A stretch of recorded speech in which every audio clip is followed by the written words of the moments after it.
Good afternoon, welcome back to your Turbo Tortoise Tech Top 10 Tuesdays. We are your boy Wookie of the Triple XL variety. Go through the Evetech specials on the store so you don't have to.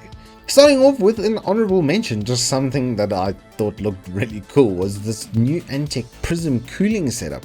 It's basically a 240mm rad ready fan setup that has all of the RGB sync functionalities, but having a 2-in-1 dynamic fluid bearing fan is actually pretty cool. The fact that it is made basically for 240mm radiators, which are the most popular for a lot of good reasons. Yeah, it's just kind of cool. It's got nice rubber mountings and stuff on it.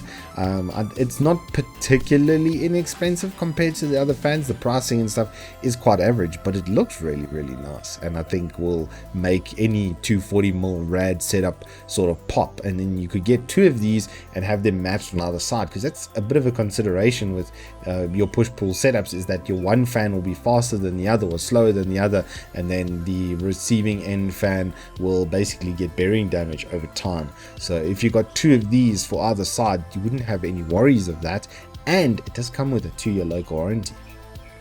But getting into the top 10, at number 10 I put the Kratos 500 watt power supply for a 500 watt 80 plus power supply with a 3-year warranty at $699. That is pretty cheap, and for devices and setups and stuff that don't have really high-end GPUs, if you're running like a little 60 and 50, you only need 350 watts. So 80 or 400 watts on this is going to be more than enough headroom to get you over the line there effectively. I say 400 watts because it's guaranteed to be functioning at 400 watts. And with a 3-year warranty, an on-off switch for your RGB, and then a little power switch on the back of it underneath it as well. It's got quite a nice little feature set, nice braided cables and stuff. If I've come to know anything about Gumdios, their value is just really good.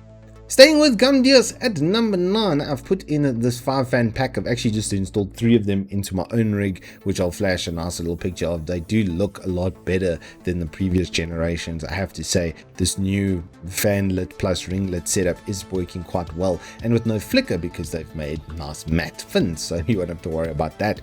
Cooling performance is exceptionally good once again. Honestly, my 280mm Xeon, my Xeon 280R, as it is, the 280mm radiator and the H115i, I've tested them both on Ryzen setups, and the temps were almost identical. They were basically within a degree of each other, except for the fact that mine has a 3950X underneath it, and those had 3900 XTs, which, if you're doing the math, is 4 cores less on the one than the other, and basically the same temperature.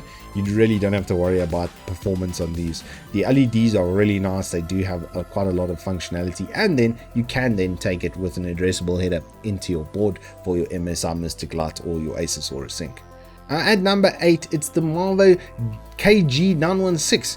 It's a full mechanical keyboard with backlighting for 499 Rand. I don't know how they've made it for this price. I'm not sure as to the quality of those switches, but that's normally what other brands sling membrane keyboards at. And if it's a mechanical switch, which it clearly is, that is going to make it last quite a lot longer. They might not be the best ever key, but if you're wanting something that's relatively inexpensive and going to last quite a long time, then look no further for a fully mechanical keyboard for 499 Rand. At number 7, it's the 1080p webcam, which we actually still use, the exact one that I reviewed for T3 on Eve Sports at the moment. If you guys don't know, we are doing EGL1 CSGO tournament, and our boy Matt Hayes is busy being broadcast through this exact camera. So if you want a live demo, you can check that out Tuesdays and Thursdays. If not, hey, it's your boy once again, got a review over there. Quite nice, I must say, inexpensive. They don't have like a lot of feature set adjustment, but they don't need it. The auto sensor in there, as you'll see in the reviews that I do, is very good. And for $599 for a full 1080p webcam, stuff like Skype, Zoom, Discord, etc., 10 out of 10. At number 6, it's the Clarity 101s. These are still on special, still at $699, still too good, really. My friend's dad got himself a set, and he literally didn't stop talking about them for 2 days. he was so excited and he was enjoying them so much. So these are really good, specifically these 101s. I really like this locking mechanism that they do. I do have a review of these up on the channel, so if you want to go and check that out, then you'll be able to do so with the other sets as well. But this specific set at this price, it's like a launch special. I don't think it's going to last for the longest time ever. If you're comparing it to AirPod prices and stuff, $6.99 is a deal. At number 5, it's a 10600K upgrade kit. This one specifically does have a Z series motherboard. It does come with the good Vengeance memory, 16 gigs of it. It is going to be a single 16 gig DIMM, so you can upgrade to 32 and quite cheaply. If you got price a single 16 gig DIMM, it's a lot higher than 950 Rand. These bundles overall on value and saving are really good, and this is for like the budding esportsman, the guy that wants to be esports ready. The 10600K, it's a fantastic platform, 4.8 gigahertz turbo. If you do some little light tuning on it, you could easily get it to 5 gigahertz underneath the 240mm cooler. As I've noted before, I've used those coolers even on 3900 XT. It still only ran at 74 degrees under load. It was a little bit cooler back then. I think you need some fan curve in this heat wave that we are experiencing in South Africa to keep it at that, but the water cooling is just always going to be a good time, because basically your lows will always be room temperature really. At number 4, it's a really good cooler from Cryorig. If you do some research into this product, it's actually a bit of an unsung hero. This keeps up with 240mm radiators, so if you've got a cheap 240mm kit or this air cooler, your performance should be relatively the same, and it's down to the fact that there's 220mm fin stacks on either side and a huge amount of heat piping that they've put through that. The surface area optimization as well, by moving the pipes around inside of the fin stack, is noticeable. It does actually work. I thought maybe it was a bit gimmicky, and then I actually did the research, and it turns out this thing's a bit of a beast to be able to keep up with 240mm and sometimes older 280mm water cooling kits. So if you're not sold on water cooling being inside your PC, then you'll have the capacity to get this Cryorig R1 Ultimate, which will practically be water cooling, except it's not. It's just a really big air cooler. One thing to note of this is just your RAM clearance setup. If you are going to want it to pull through the back of your machine, you might not have that clearance on your front sort of first line of DIMMs. At number 3, it's another Intel upgrade kit. The pricing and stuff on these at the moment is just really good. Once again, it's got the good 3200 megahertz memory, which is fantastic to have on any of the current platforms.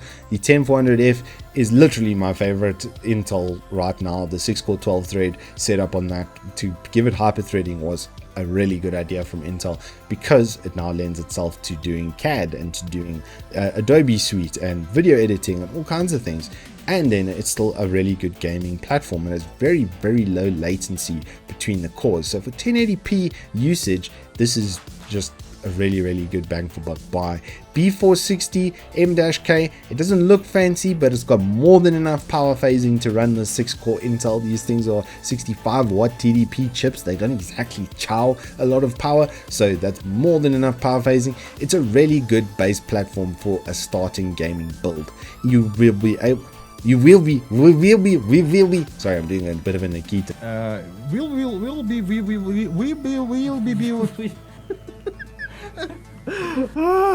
Я нормальный, я абсолютно нормальный. I'm totally fine. Thank you very much. You will be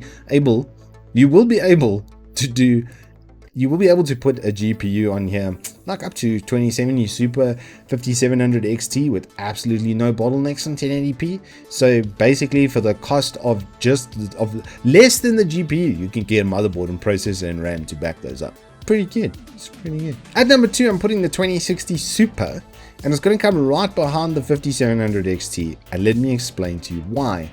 The 2060 Super isn't quite as good as the 5700 XT, especially when you look at 1440p. If you want to upscale that resolution, this card will get like 50s, 60s, whereas the other card will get 60s, 70s, and they're coming through at the exact same price from Asus at the moment. The reason that I put this at number 2 is it's still very good, but it has a slightly different use case scenario. This is not actually really as good as for gaming as the 5700 XT will be, but it's going to be better for streaming.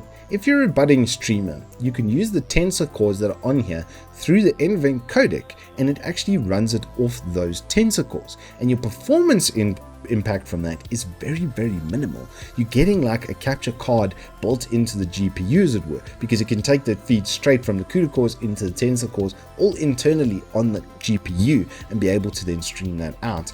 And like I say, your performance loss will be way less than if you do it through like an AMD card. So this is more of a streaming gaming card than it is just a raw gaming card, and which means the number one card, or the number one deal for this week, is going to be the 5700 XTOC. The reason that this is in here is just because it's an absolute beast. It's basically a 2070, not quite a 2070 Super, but it is a 2070 at 8999. That means it's a 1080. It's a 1080 equivalent at 8999. And even when 1080s went end of life, they were 9,500 rand. So this is cheaper than that. It's new, which is great, and 3-year local warranty.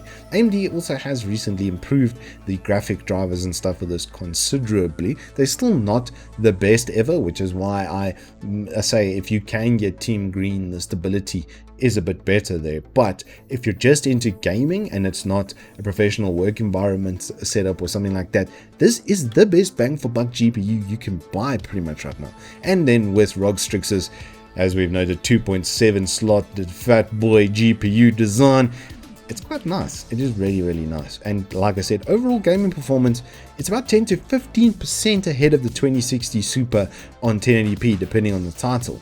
But for like Fortnite, the only one that I saw that was behind that you might want to take note of was actually CSGO, where the 5700 XT was a little bit slower than the 2060 Super.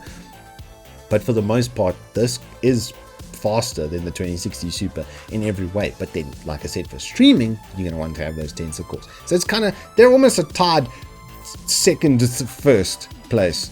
That's what they are. Anyway, dude, I hope you guys have enjoyed this Turbo Tortoise Tech Top 10 Tuesday. If you have, then hit us up with a like and subscribe, and I'll see you on the flip side.